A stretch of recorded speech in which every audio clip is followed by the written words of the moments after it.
நைட்ல என்னம்மா புளிய கரைச்சு நிக்கிறேன்? சாதம் மேய்ந்துச்சுமா, அதுதான் புளி கரைச்சி புளி சாதம் நான் காலை கிண்டுலான்னு கலர் வைக்கலான்னுக்கிறேன். இல்லை இப்போ நீ என்னம்மா சொல்ற? சாதத்தை போட்டு பெசரி வைக்கணும். ஓ சரி, நான் காலைல தாளிச்சிடலாம் புளி சாதம். அப்படியா?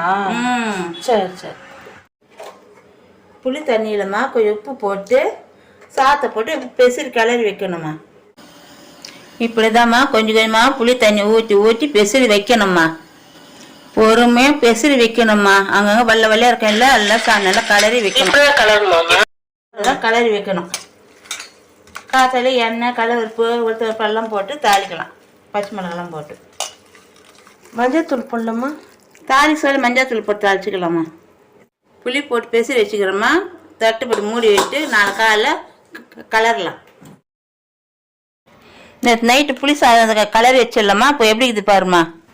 புளி தண்ணி ஏமா இவ்வளோ இருக்குன்னு சொன்னல, அதில் ஊற்றின பேர் எவ்வளோ வலிச்சிக்கிச்சு பாருமா.